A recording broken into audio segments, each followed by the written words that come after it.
디모데 전서 2장 1절의 말씀을 통하여서 우리는 기도에 대한 이 네 가지 간구, 기도, 도고, 감사, 이렇게 크게 네 가지의 양상에 대하여 우리가 살펴보면서 지금까지 간구란 무엇이다, 그리고 기도란 무엇이다, 그리고 도고란 무엇이다, 이렇게 우리가 함께 살펴보았습니다.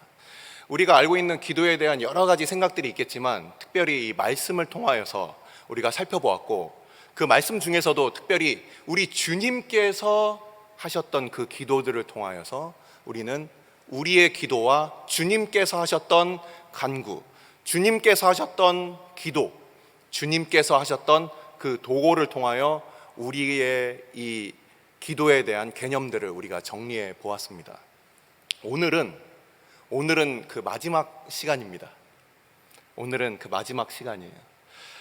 마지막 네 번째 이 감사라는 부분을 우리가 살펴볼 건데, 지금까지 계속 말씀을 우리가 보아오면서 한 달에 한 번 정도씩 그렇게 우리가 말씀을 보았는데, 좀 생각이 좀 가물가물하시는 분들이 혹시 계실 수도 있기 때문에 좀 복습을 잠깐만 하고서 가겠습니다.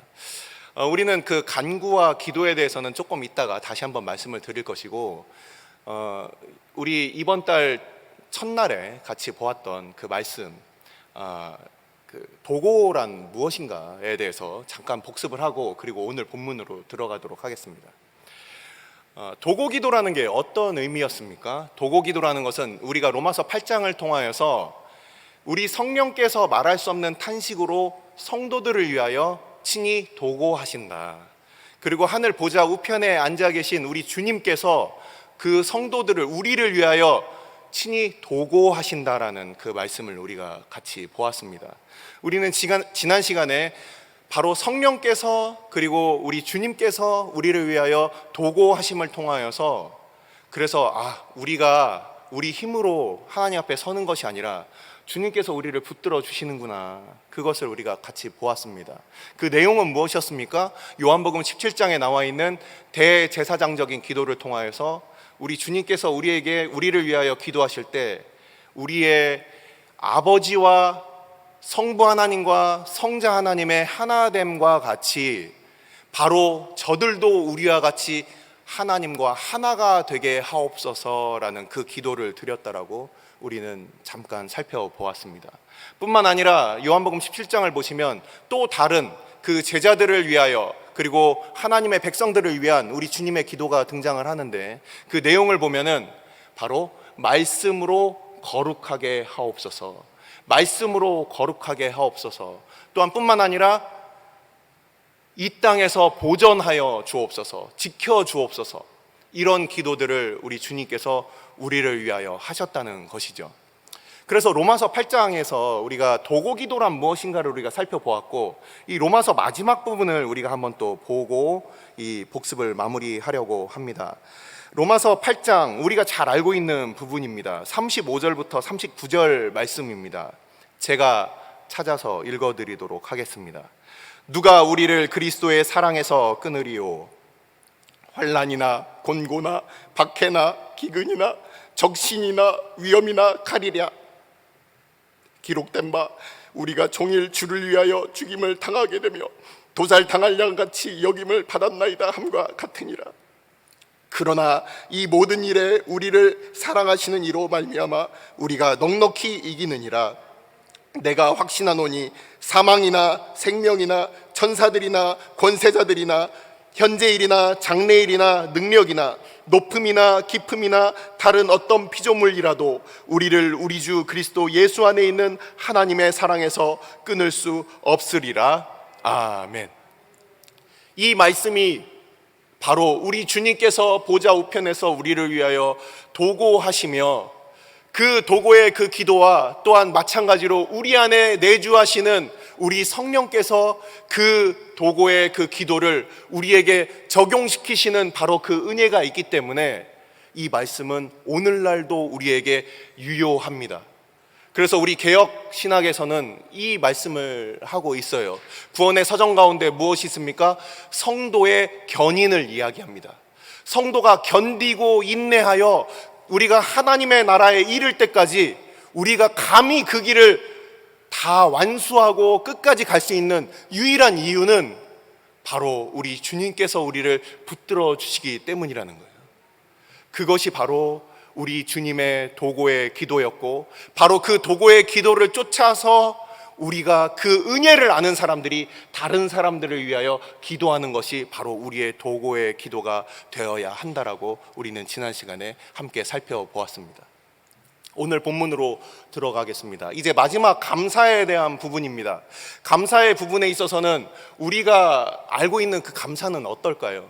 여기 계신 분들께 제가 말씀을 시작하기 전에 먼저 감사에 대해서 한번 물어보고 싶습니다. 우리 스스로에게 한번 생각을 해보고 그 한번 답을 내 자신이 물어보고 내가 한번 답을 이렇게 생각을 해주시기 바랍니다. 나는 어느 때 감사가 나올까? 제가 맡고 있는 부서가 있습니다. 뭐 아시는 분들 아시겠죠? 거기에 그 많은 그 분들이 오시는데 뭐 사회 계층으로 따지자면 여러 모양들이 있고요. 뭐 나이도 여러 뭐 그 분들이 계시고 그런 분들이 같이 모이는데 우리 그 부서에서는 이런 게 있습니다. 선물을 9개를 주고 1개를 못 받으면 서운해하세요. 여러분들 어떠십니까? 내가 하나님 앞에 은혜를 받고 하나님의 도움을 받고 하나님의 사랑을 받으면서 살다가도 하나가 내가 원하는 걸 안 들어주시면 여러분들 감사가 나옵니까? 우리의 그 죄성이 어떻습니까? 나에게 5개, 6개, 9개를 잘해줘도 하나가 서운하면 그 관계가 틀어지고 그 관계가 깨지는 경우들을 우리는 살면서 경험하지 않습니까? 내가 아무리 잘해줘도 그 하나 때문에 나에게 대해서 그 돌아서는 사람들을 우리는 만나 보았을 겁니다. 뿐만 아니라 나는 어떻습니까? 나도 마찬가지죠. 타인에 대하여 또는 하나님에 대하여 내가 원하는 것을 안 해주면 마음이 서운하게 됩니다. 그래서 우리가 자녀들이 대학을 갈 때도 대학 가게 하신 것만 해도 감사해야 되는데 왜 수도권으로 안 보내주시고 지방으로 보내주십니까? 이러면서 다른 사람들과 비교하면서 이제 그 감사가 싹 사라지게 되는 그런 경험들이 있을 겁니다. 뿐만 아니라 우리의 몸이 어떻습니까? 몸이 건강하다가 아프다가 건강하면 얼마나 찬양이 나옵니까? 근데 건강하다가 아프다가 다시 건강해졌다가 마지막에 아파버리면 그러면은 이전에 했던 감사들은 싹 잊어버립니다. 어떻습니까?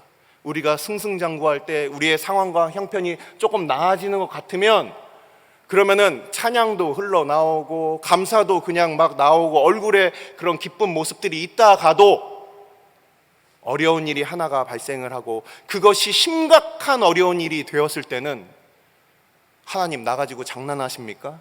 이러면서 하나님 멱살잡이를 할 준비를 하는 사람들이 있더라고요. 여러분은 어떻습니까? 여러분들의 감사는, 우리의 감사는 무엇에 근거하여 감사를 하고 있습니까? 내가 남보다 조금 더 키가 크고 내가 남보다 조금 더 좋은 집에 살고 내가 남보다 조금 더 뭔가 나은 것 같은 어떤 그런 자존심이 조금 세워지는 상황에서는 우리가 감사를 외칠 수 있지만 절대적인 어떤 상황과 그 형편 가운데서 정말 감사하는 그 모습은 있습니까? 어떻습니까? 오늘 주님께서 이 감사하시는 이 부분을 통하여서 우리는 이 성경에서 이야기하는 참된 감사가 무엇인지를 우리는 말씀을 통해서 살펴보려고 합니다. 우리 지난번에 디모데전서 2장 1절을 보시면 거기에 도고, 기도, 간구, 기도, 도고, 감사 이렇게 4가지 그 기도의 이 양상들을 이야기하면서 그 첫 시간에 그 개요들을 설명을 해드렸습니다. 에우카리스티아라는 그 말로 그 말씀을 드렸어요. 헬라어 그 발음인데 이 에우라는 것이 뭐라고 돼 있었냐면 그때 설명을 드릴 때 야, 탁월하십니다. 대단하십니다. 아주 딱 맞아 떨어집니다. 이럴 때 사용하는 것이 바로 이 에우라는 그 뜻입니다. 그 접두어가 붙는 이 에우라는 접두어가 붙는 헬라어들을 보시면 이 그런 그 감격과 감탄의 이야기들이 있고, 또 사전을 찾아보니까 두 번째 뜻이 또 있는데요. 그게 무슨 뜻이냐면 누군가 나와 관계 가운데서 이 말이 나오게 된다라는 거예요. 이 에우라는 말이 나오면 그냥 갑자기 뭔가 행운의 일이 터졌어.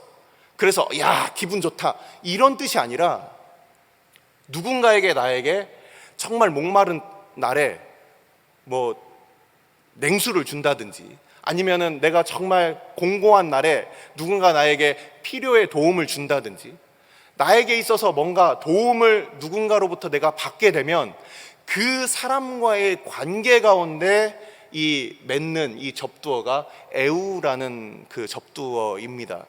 그래서 에우카리스티아라는 이 명사는 오늘 나와 있는 이 본문에 있어서는 감사 기도하시다라는 이 동사로 표현이 되어 있는데,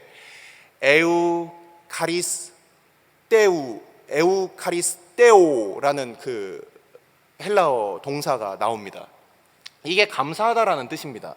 근데 이 감사하다라는 뜻이 우리가 잘 알고 있는 이 카리스, 첫 시간에 잠깐 말씀드렸죠. 카리스라는 게 바로 이 은혜라는 뜻이에요. 뭔가 나에게 베푸신 그 은혜에 대한 이 반응이 바로 감사라는 것입니다. 감사라는 것이 도대체 우리가 받은 은혜가 무엇이냐, 이것을 바로 오늘 말씀을 통해서 우리가 살펴보려고 하는 것입니다. 우리가 받은 은혜가 있는데 그 은혜를 잊어버리면 그러면 감사는 상대적인 것이 되어버리는 것이죠. 우리가 받은 그 근본적인 그 은혜를 잊게 되면 그러면 상황에 따라서 어떤 사람에게는 감사가 나오고 어떤 사람에게는 불평이 나오게 되는 것입니다. 자, 이 단어가 사용된 부분들을 우리가 찾아보겠습니다. 여러분들이 잘 알고 계시는 부분이에요. 예수님께서 이 사람들에게 떡을 떼시는 장면이 있었습니다. 자, 처음에 몇 명을 먹였죠? 여자와 아이들을 빼고서 몇 명을 먹였다라고 성경에 되어 있습니까? 몇 명? 5,000명을 먹이는 사건이죠. 예, 5,000명을 먹이는 사건이 있었고, 그리고 또 두 번째로도 또 떡을 먹이신 사건이 있었습니다. 첫 번째는 오병이어의 사건이었고, 두 번째 사건은 떡 7개를 가지고 먹이시는 사건이 있었죠. 그때는 몇 명을 먹이셨죠? 예, 잘 맞추셨습니다. 4,000명을 먹이시는 사건이 있었어요. 그래서 성경에서는 예수님께서 이 백성들을 먹이시는 사건, 풀밭에 사람들을 이렇게 눕혀놓고 그러고서 먹이는 사건이 두 번에 걸쳐서 나옵니다.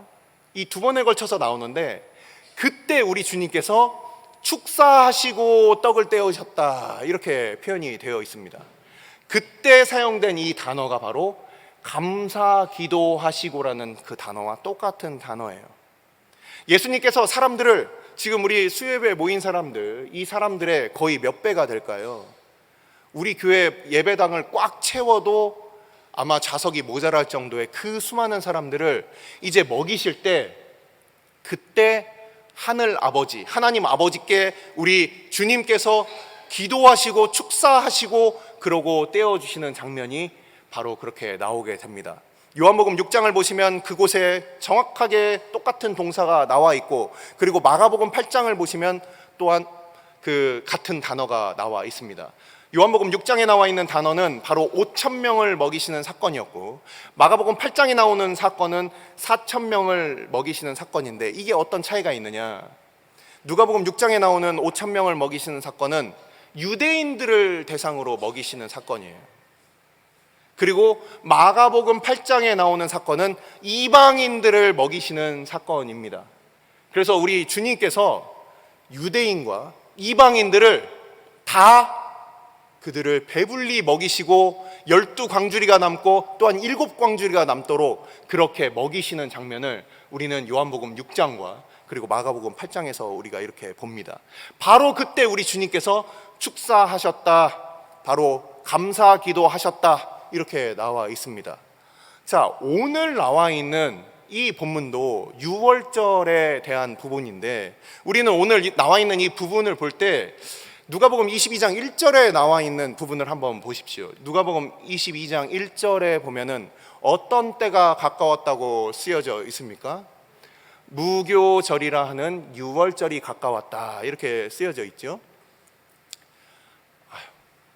유월절, 무교절, 어떤 뜻이 있을까요? 유월절은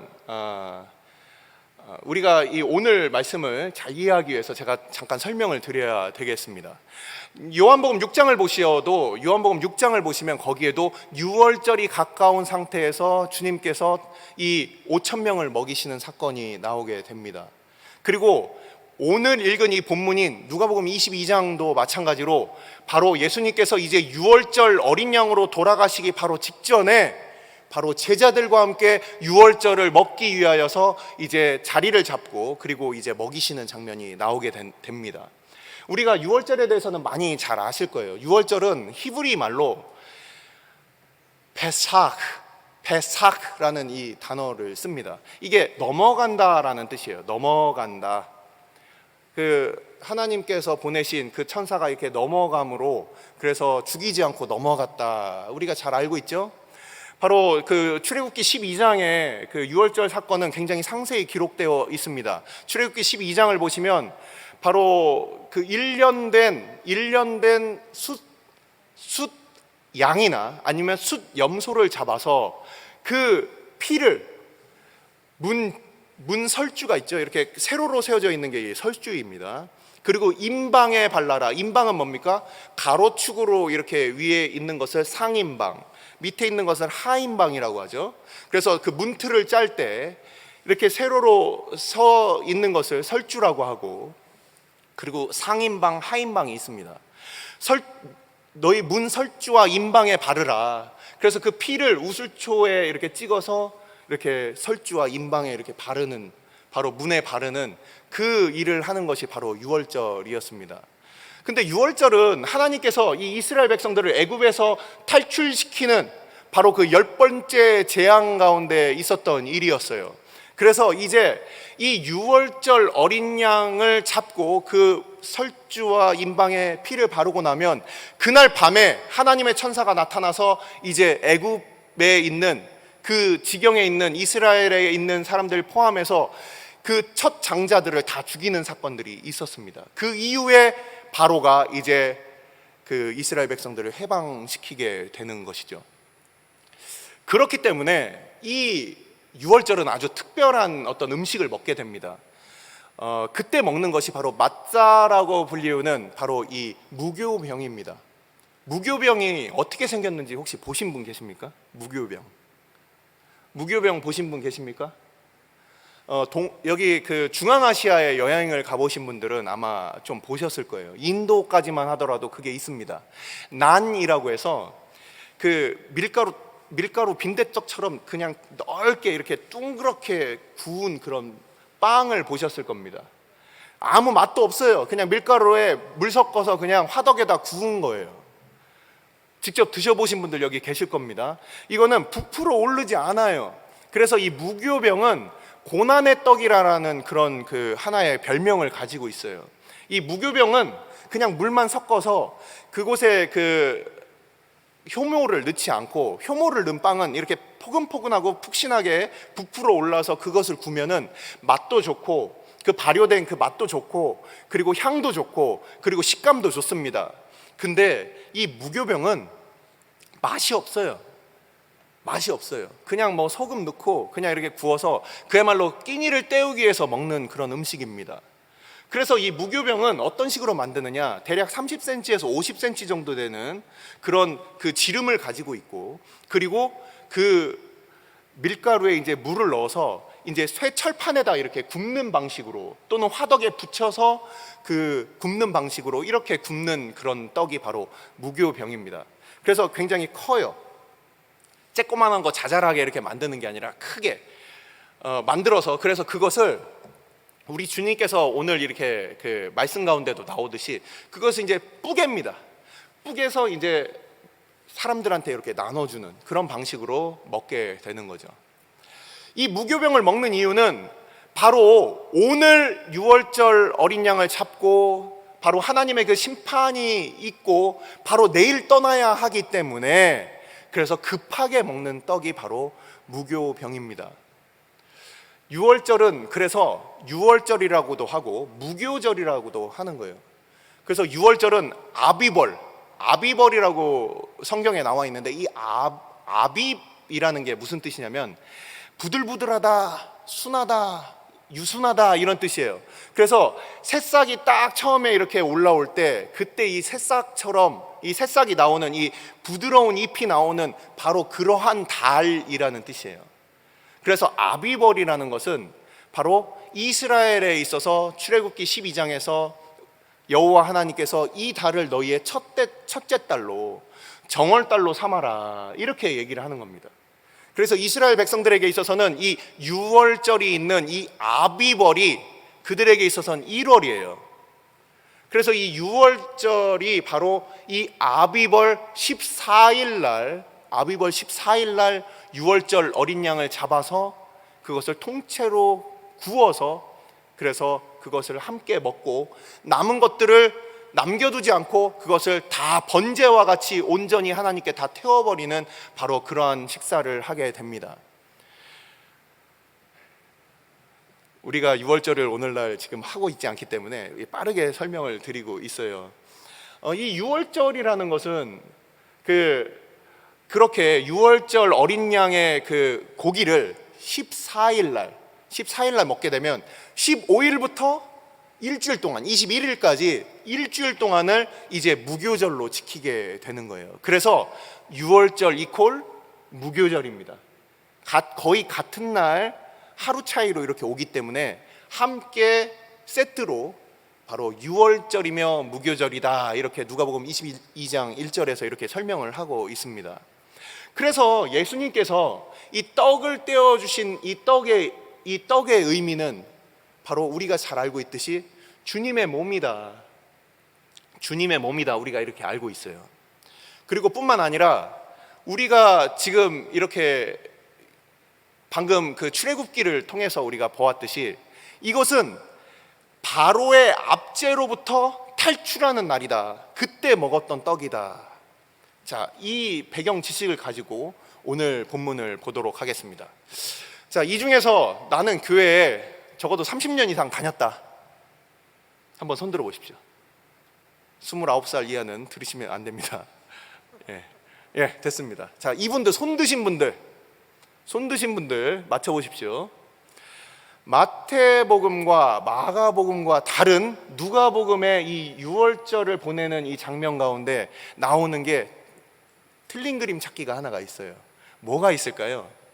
마태복음과 마가복음과 누가복음에 다 이 유월절을 보내는 장면이 나오게 되는데, 마태복음에서는 26장에 나오고 마가복음에서는 14장에 나오고 그리고 누가복음에서는 22장에 나오는데, 이 누가복음에만 그 의사였던 누가의 이 눈썰미를 통해서 딱 이렇게 다르게 다른 곳과 적어 놓은 그 부분이 나와 있어요. 그 부분이 무엇일까요? 자, 아시는 분 혹시 계십니까? 제가 바로 답을 드리겠습니다. 자, 17절을 한번 보십시오. 이에 잔을 받으사 감사기도 하시고 이르시되 이것을 갖다가 너희끼리 나누라. 20절 한번 보십시오. 저녁 먹은 후에 잔도 그와 같이 하여 이르시되 이 잔은 내 피로 세우는 새 언약이니 곧 너희를 위하여 붓는 것이라. 어떻습니까? 잔이 두 번 나오죠? 예, 저도 작년인가요? 이 본문을 읽다가 잔이 두 번 나오네 이러면서 제가 이제 유월절에 대해서 깊이 이제 파보고 연구하게 되었습니다. 혹시 이 부분 맞추신 분 계십니까? 예, 지금 쑥스러워서 안 드신 분들 또 시킬까봐 이해합니다. 자, 이 유월절에 있어서 잔은 어떻게 돌리게 되느냐, 제가 유월절 식사법에 대해서 책도 읽고 자료도 찾아보고 여러분들께 이제 설명을 드리겠습니다. 우리가 6월절에 이제 식사 때 뭐 무교병을 먹는다 이것도 알고, 뭐 그 어린 양의 고기를 먹는다 이 정도는 알고 계실 거예요. 근데 어떤 방식으로 그 식사가 이루어지는지에 대해서 제가 말씀을 드리겠습니다. 예수님께서 이제 그 22장을 보면은 다락방을 이제 찾게 되는 부분이 나옵니다. 베드로와 요한을 보내서 이 성내에 딱 보냈더니 이 성에 어떤 사람이 지나가는 거예요. 근데 물동이를 갖고 가는 그 사람을 쫓아가라. 아니, 당시에 물동이 진 사람이 뭐 한두 명이었겠습니까? 근데 보통 물동이는 여자들이 지고 다녔어요. 우리 수가성의 여인 이야기 알고 있죠? 물 뜨는 것은 보통 여인들의 일인데, 거기에 보면은 이 안트로포스라고 해서 이 남자에 대한 부분이 나와요. 남자가 뭔가 물동이를 지고 가면 뭔가 좀 특이한 거죠. 뭐 오늘날 뭐 그 스코틀랜드 남자들은 이렇게 치마를 입고 다니는데, 스코틀랜드 남자가 갑자기 여기 치마 입고 나타나면 굉장히 특이한 모습이지 않겠습니까? 그것처럼 이 물동이를 가지고 가는 이 남자를 딱 만나게 된 거예요. 보통 여자들이 물동이를 갖고 다니는데 이 물동이를 가지고 가는 그 남자를 쫓아가 보니까 그곳에 이제 큰 다락방이 있는 그 집으로 들어가게 된 것입니다. 그곳에 이제 우리 주님께서 이곳에서 우리가 6월절을 먹겠다 하니까 그 주인이 그들을 환영을 해서 그 자리를 마련해 주었습니다. 당시에 예수님 당시에 6월절에는 사람들이 많이 몰려들었습니다. 헤롯이 성전을 지은 이후에, 그 이후에 이제 그 유대교가 굉장히 중흥하던 그 시기였기 때문에, 비록 로마의 압제 가운데 있었지만 신앙으로 사람들이 대동단결하여서 사람들이 그 6월절을 이제 지키게 되었어요. 예전 같은 경우는 우리가 역대하 35장을 보시면, 역대하 35장에 이제 요시야 왕의 개혁 장면이 나오는데, 요시야 왕이 하나님 앞에 6월절을 정확하게 지키기 전까지는 사무엘 시대부터 요시야 왕 때까지 제대로 지켜진 일이 없었다라고 이렇게 표현이 되어 있습니다. 사람들이 6월절에 대해서는 다 알고 있지만 실제 6월절을 제대로 지켰던 그 시대가 없었다는 거예요. 근데 바로 이 예수님 당시에는 사람들이 이제 포로기에서 돌아온 이후에 우리가 하나님의 말씀을 안 지켜서 이렇게 우리가 포로살이를 살았구나, 하나님의 말씀을 제대로 지켜보자 하는 그 바리새 운동이 일어나면서 이제는 사람들이 6월절을 너무나도 철두철미하게 잘 지키게 되는 거예요. 그래서 교회사가였던 유세푸스가 적어놓은 그 자료를 보면, 당시에 6월절 날에 예루살렘에 과연 몇 명 정도의 사람이 모였는가?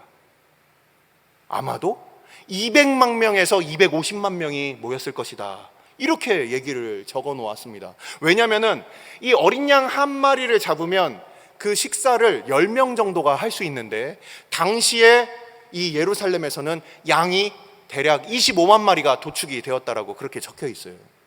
그래서 예수님 당시에 예루살렘에 집이 없는 사람들, 지방에서 올라온 사람들이 많이 있지 않겠습니까? 뿐만 아니라 그 큰 명절 가운데는 디아스포라 유대인들이 다 예루살렘에 모여서 그 하나님 앞에 그 절기를 지켰다는 거예요. 바로 그때 이 예수님도 집이 그의 본향이 바로 그 예루살렘이 아니었기 때문에 어디 길바닥에서 먹을 수 없지 않습니까? 그러니까 이 6월절을 먹어야 되는 그 장소를 물색한 거예요. 당시에 예루살렘에 있었던 그 주민들은 그렇게 외부에서 온 그런 나그네들을 자기 집으로 그렇게 유숙하도록 그렇게 도와주고 함께 그렇게 6월절을 보냈다라고 합니다. 그래서 이 마가의 다락방에 그렇게 예수님께서 제자들 2명을 보내서 그곳에 자리를 이제 마련하시고 이제 먹게 되는데, 방금 말씀드렸듯이 잔과 음식을 함께 먹게 됩니다. 오늘날 유대인들도 이 6월절을 지키는데 거기서 먹는 음식이 총 6가지라고 합니다. 그 6가지를 다 말씀을 드릴 수 없지만, 양고기와 그 마짜라고 하는 이 무교병은 반드시 먹고, 거기에 쓴나물 뭐 이런 것들을 그 소금에 찍어서 먹으면서, 옛날에 이것이 우리의 눈물을 찍어서 먹는 것이다, 우리가 포로 생활했던 때 그때 먹는 것이다, 이러면서 그 집의 가장이 앞에 서서 이제 그 자녀들을 다 모아놓고 우리가 유월절을 지키게 되는 바로 그 이유에 대해서 이렇게 설명을 해주고, 그리고 그가 감사 기도를 하고 그러고서 먹이게 되는 거예요. 그러면은 첫 번째, 잔은 4잔을 먹고 음식은 6가지를 먹게 되는데, 잔 4잔 중에 2잔을 식전에 먹고 그리고 찬송을 부릅니다. 시편 113편, 114편을 부른 이후에, 식사를 다 먹고 난 이후에, 그러고서 이제 맨 마지막에 저들이 찬미하며 감람산으로 나아가니라. 혹시 그 구절 기억나십니까? 모든 유월절 만찬이 끝나면 그러면은 113편부터 118편까지 중에서 앞에 불렀던 두 시편 말고 115편부터 118편까지를 이제 뒤에 부르는 것이 유월절을 지키는 유대인들의 관례입니다. 그래서 예수님과 제자들이 함께 모여서 이제 첫 번째 잔, 두 번째 잔을 드는 장면이 바로 17절 말씀이고, 20절 말씀이 바로 뒤에 있는 세 번째 잔과 네 번째 잔을 드는 장면이 바로 이 누가복음에는 자세하게 기록이 되어 있는 거예요. 그래서 마태복음과 마가복음과는 다른 어떤 그런 그 하나가 더 추가된 듯한 이 부분이 누가복음에 이렇게 상세하게 적혀 있다라는 겁니다. 자, 우리가 지금 감사에 대해서, 감사 기도에 대해서, 목사님 언제 나오는 거예요? 감사 기도 나도 제대로 드리고 싶어요. 이런 분들이 계실지 모르지만, 이게 제가 앞에서 이렇게 말씀을 전할 때마다 첫 시간에 이렇게 말씀을 드렸어요. 히말라야 산맥 같은 것이 바로 기도인데 제가 이거를 잘못 건드렸구나, 이런 생각을 여기 서서 많이 합니다. 시간에 좀 바쁘고 그 한계에 봉착하다 보니까 마치 여러분들에게 대학 수학을 30분 내에 끝나게 설명을 해 주십시오.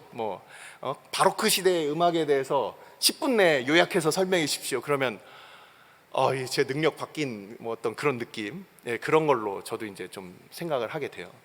근데 오늘 읽은 이 말씀을 통해서 우리는 감사가 뭐냐, 예수님께서 하셨던 그 감사가 뭐냐, 그것을 우리가 지금 살펴보고 있어요.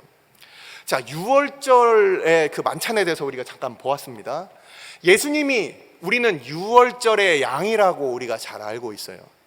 그 유월절에 잡았던 그 양이 바로 우리 주님이시다, 세상 죄를 지고 가는 하나님의 어린 양으로서 바로 예수님이 이 땅 가운데 오셨다라는 것을 우리는 잘 알고 있습니다.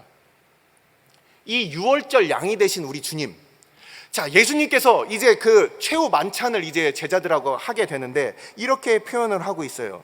15절 말씀을 한번 보십시오. 15절 말씀, 이르시되 내가 고난을 받기 전에 너희와 함께 이 유월절 먹기를 원하고 원하였노라. 원하고 원하였다. 굉장히 강한 그 예수님의 이 바람을 여기에 담고 계시는 거예요. 예수님께서 우리와 함께 식사를 하고 싶었다. 자, 식사를 한다는 의미가 무엇이었죠? 성경에서 식사를 한다, 유대인들이 식사를 한다는 게 무슨 의미라고 말씀을 드렸습니까? 가족이 된다, 가족이 된다라는 뜻이에요. 그냥 싫어하는 사람하고 그냥 울그락불그락 하는 그런 얼굴이나 마음 참아가면서 그냥 한 끼 식사 해주지 이런 게 아니에요. 유대인들은 식구가 아니면 식사를 하지 않아요. 근데 예수님께서 바로 고난을 받기 전에 너희와 함께 이 유월절 먹기를 원하고 원하였노라 라는 이 말씀을 하고 계시는 거예요. 자, 예수님께서 이제 곧 바로 이 유월절 식사를 한 바로 다음 날 어떤 일이 있었습니까?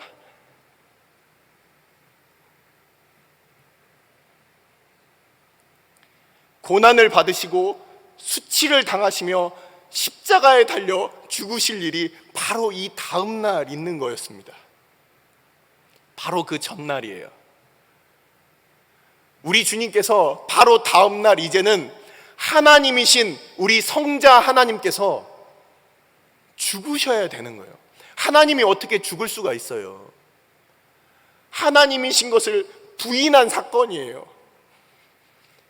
하나님 아버지께서는 그 아들을 죽기까지 그에게 진노를 부으시는 그 사건이 곧 이루어지게 되는 바로 그 전날이었다는 것입니다.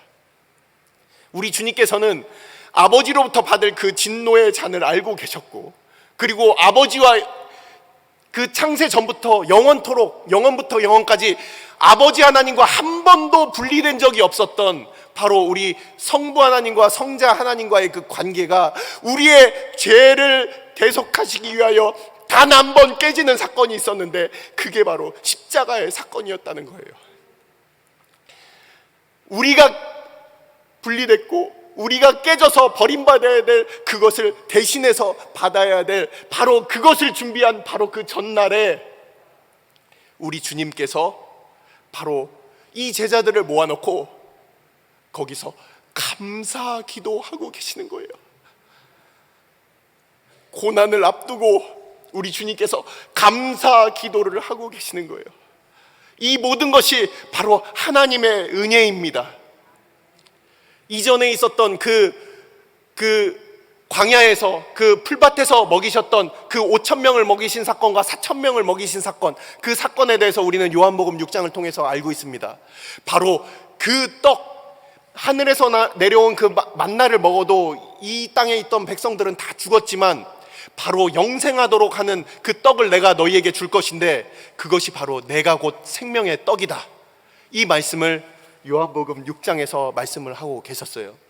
그래서 우리 주님께서는 그때 그곳에서 축사하셨던 그 감사 기도하셨던 것이 바로 이제 본격적으로 그것이 영원한 하나의 거룩한 제사를 드리게 되는 바로 그 사건, 그 풀밭에서 5,000명을 먹이시고 4,000명을 먹이신 것들은 바로 그것에 대한 샘플이었던 거예요. 이제는 그것을 자기의 몸을 들이심으로 진정한 이제 그 생명의 떡을 준비하시는 그 사건을 바로 이 유월절 만찬에서 이제 제자들에게 말씀하시고 계시는 것입니다. 바로 이제 내일 죽어야 합니다. 내일 십자가를 지어야 합니다. 하나님 아버지로부터 버림을 받아야 해요. 하지만 우리 주님께서는 그 일을 앞두고 감사 기도하셨다. 감사란 무엇이냐? 환경과 상황이 그것이 나의 만족과 나의 기준을 충족할 때 나오는 것이 감사가 아니라 나의 원대로 마시옵고 아버지의 원대로 하옵소서, 하나님의 뜻이 이루어지는 바로 그것을 우리 주님께서는 감사하고 계셨다는 거예요.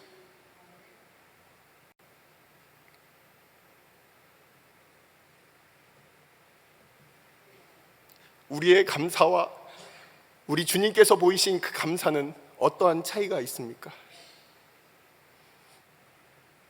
우리 주님께서는 자기의 몸이 온 세상을 위한 그 떡으로, 단지 우리는 일용할 양식을 주시옵고라고 이렇게 우리가 기도하지만 우리 주님께서는 자기를 모든 백성들을 먹이시는 하늘의 생명의 떡으로 주시기 위하여 그렇게 부서지고 나뉘어지고, 그리고 그 피, 성경에서 나오는 피는 무엇을 의미합니까? 바로 생명을 의미합니다. 그 생명으로 그렇게 세운 그 새 언약, 예레미야 31장 31절부터 34절까지 그렇게 예언되어 있는 바로 그 새 언약, 바로 하나님이 우리의 하나님이 되시고 우리가 하나님의 백성이 되는 그 영원한 새 언약, 사람의 노력으로 우리가 하나님 앞에 은혜를 얻고자 우리가 아무리 발버둥치고 우리가 아무리 노력하지만 그것으로는 우리가 늘 배고픕니다. 하지만 하늘로부터 내려오신 이 땅 가운데 생명의 떡이 되신 우리 주님의 그 몸이 우리 가운데 있어야만 우리가 그것을 먹고 우리는 영원히 배고프지 않고 우리가 영원히 목마르지 않게 되는 거예요. 바로 그것을 이루신 바로 그 참된 은혜, 그것을 바로 우리 주님께서는 이 유월절 만찬을 통하여 바로 유월절 어린 양이 되셔서 바로 그 일을 이루시는 것입니다. 우리가 말씀 한 구절을 찾아보겠습니다. 요한 1서 2장 2절, 요한 1서 2장 2절 말씀입니다.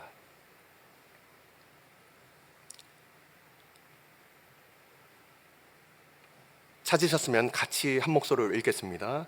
그는 우리 죄를 위한 화목 제물이니 우리만 위할 뿐 아니요 온 세상의 죄를 위하심이라. 아멘. 우리가 우리의 노력과 우리의 공로로 우리 하나도 구원하기 힘든 우리들이지만 바로 하늘로부터 내리는 그 은혜는 이 세상의 모든 사람들을, 이 세상의 모든 열방과 모든 족속, 단지 유대인뿐만 아니라 이 모든 족속들을 향한 하나님의 그 구원, 하나님의 그 구원 베푸심을, 그것을 이루셨다는 거예요. 우리가 시간 관계상 모든 것을 다 이야기할 수 없지만, 하지만 중요한 것 한 가지만 더 말씀을 드리고 말씀을 맺도록 하겠습니다. 누가복음 22장에서 오늘 우리가 읽었던 이 유월절 만찬은 또 한 가지의 우리 주님께서 하시는 그 감사의 제목을 가지고 있어요. 첫 번째는 방금 말씀드렸듯이 우리를, 이 세상을, 하나님이 세상을 이처럼 사랑하사 독생자를 주심으로 우리를 구원하시는 그 사건이 있고, 그리고 바로 우리 주님께서 자, 뭐라고 하셨습니까? 16절을 한번 보겠습니다. 누가복음 22장 16절 말씀. 내가 너희에게 이르노니 이 유월절이 하나님의 나라에서 이루기까지 다시 먹지 아니하리라 하시고, 아멘. 이게 무슨 소리냐면, 유월절 만찬 가운데 하나님의 백성으로 주님께서 이렇게 모여서 감사기도 하셨어요. 오늘날 유대인들이 지키고 있는 이 유월절에 대해서 제가 아까 잠깐 말씀을 드렸습니다. 가장이, 그 집안의 가장이 그 가족원들을 위하여 하나님의 구원을 감사하면서 기도한 이후에 이 유월절이 시작을 되는 거예요. 바로 우리 주님께서 우리의 참된 아버지가 되셔서 가족된 우리들에게 그 구원을 베푸실 뿐만 아니라, 바로 이 부분은 무엇입니까? 이 유월절이 하나님의 나라에서 이루기까지 다시 먹지 아니하리라. 제가 우리 교회에 그 편찮으신 분들이 많이 있는데, 그 중에 한 분하고 예전에 같이 병문안을 갔다가 약속을 한번 했었습니다. 굉장히 중한 그 상황이었죠. 그때 같이 온 교인들도 같이 기도했던 상황이었습니다. 그때 그분께 자리에서 하나님께서 건강을 이렇게 회복시키시면 저랑 같이 삼겹살 먹어요. 저는 그 약속을 지켰습니다. 근데 그분이 먼저 드셨더라고요. 저 빼고. 그 얘기를 듣고 난 이후에 이제 저는 먹었습니다. 내가 누군가와 어떤 약속을 하는 거예요. 내가 그때까지는 나는 안 먹고 있을 거야. 난 그때를 너무너무너무 바래. 난 그때까지는 정말 내가 너무너무너무 그때가 오기를 바래. 바로 이 하나님 나라에서 유월절이 이루어지는 바로 그때가 언제입니까? 계시록 19장 6절부터 9절까지 말씀을 같이 찾아보겠습니다. 계시록 19장 6절부터 9절까지 말씀.